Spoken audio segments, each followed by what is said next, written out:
All time আমার সাথে এরকম খারাপ ব্যবহার করো কেন? যদিও বা ভুল করে থাকে একটু বুঝিয়ে তো বলতে পারো। ও রিয়েলি? এর আগে কখনো বুঝিয়ে বলিনি বলছো? কোনো বাজে খরচা করবে না, এর তার কুটকাচির মধ্যে থাকবে না, এটা বলাই আমার দোষ? আমাকে দেখে কি তোমার ছোট বাচ্চা বলে মনে হয় যে অল টাইম এটা করো না ওটা করো না? নিজের কোনো স্বাধীনতা নেই? শুধু তাই নয়, আমি যখন তোমাকে কোনো অ্যাডভাইস দিই সেটা তো শোনো না, তাহলে আমি কেন তোমার কথা শুনতে যাব? আমি তোমার কোন কথাটা শুনি না বলো তো? লাইফ ইন্স্যুরেন্স আমি তোমাকে করতে বারণ করেছিলাম যে এই মুহূর্তে ওটার কোনো দরকার নেই, কিন্তু না, তুমি তো তোমার ইচ্ছে মতো চলবে, থোড়ি আমার কথা শুনবে। দিয়া, এটা কিন্তু আমার একার নয়, আমাদের জন্য করেছি। হেলথ ইন্স্যুরেন্স, লাইফ ইন্স্যুরেন্স, এটা কিন্তু কেউ এমনি এমনি করে না। ভবিষ্যতে যদি আমার কিছু হয়ে যায় তাহলে অ্যাটলিস্ট আমাদের পরিবারটা সেফ থাকবে।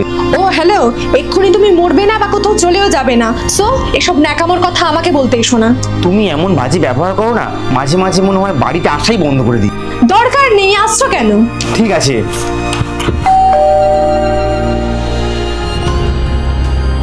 দিদি ভাই তুমি ভেতরে এসো। তোমার আসতে এত দেরি হলো কেন? এমন একটা দৃশ্য দেখে এলাম না, সেই কথাটা ভাবলেই আমার শরীর খারাপ লাগছে। রাস্তায় একটা বড় অ্যাক্সিডেন্ট হয়েছে, তাই তো জ্যামে আটকে পড়েছিলাম। লোকজন এমন ভাবে ঘিরে ফেলেছে না, মানুষটার মুখটা ভালো করে দেখতে পাইনি। জানিস তো, এই জন্যই বলে বিপদ কোনোদিন বলে আসে না। ওনাকে হয়তো আমি চিনি না, তবে ঈশ্বরের কাছে প্রার্থনা করব যেন উনি তাড়াতাড়ি সুস্থ হয়ে যান। শোনার পরে আমারও মনটা খুব খারাপ হয়ে গেল গো, কারণ পুরুষ মানুষ হলো বাড়ির খুঁটি, আর তাদেরই যদি কিছু হয়ে যায় না, পরিবারের মানুষগুলোর ওপর দিয়ে যে কী ঝড় বয়ে যায় একমাত্র তারাই জানে। হ্যাঁ রে, সত্যিই তাই। নমস্কার ম্যাডাম, আমি হসপিটাল থেকে আসছি। আপনার হাজব্যান্ড মানে মিস্টার জিৎ ব্যানার্জি আপনার জন্য চিঠিটা পাঠিয়েছেন। দিয়া, যতক্ষণে তুমি এই চিঠিটা হাতে পাবে ততক্ষণে হয়তো আমি অনেক দূরে চলে যাব, কারণ আমার অ্যাক্সিডেন্ট হয়েছে। ডাক্তার বলেছে আমার ব্রেনে প্রচুর ব্লিডিং হয়েছে, হাতে সময় খুব কম।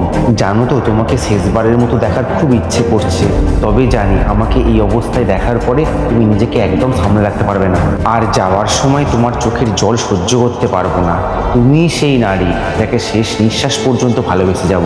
আর হ্যাঁ দিয়া, লাইফ ইন্স্যুরেন্সের সব পেপার ড্রয়ারে রাখা আছে, ওইগুলো হয়তো আমার জায়গা নিতে পারবে না, কিন্তু ভবিষ্যতে তোমার কাজে লাগবে। কেঁদো না প্লিজ, আমি জানি তুমি স্ট্রং, সব কিছু সামলে নিতে পারবে। আই লাভ ইউ, নিজের খেয়াল রেখো। দিয়া, তোমার কাছে যদি কেউ ভালোবাসা প্রকাশ করে সেটা কিভাবে করলে তুমি বেশি খুশি হবে? দেখো, নর্মালি তো আজকালকার দিনে সবাই ফেসবুক বা হোয়াটসঅ্যাপে কথা বলে, বাট পার্সোনালি আমার তো চিঠিটা ভীষণ পছন্দের, কারণ ওটার মধ্যে আলাদাই একটা ইমোশন থাকে। ঠিক আছে, পর থেকে যখনই কোথাও যাব তোমাকে চিঠি লিখবো।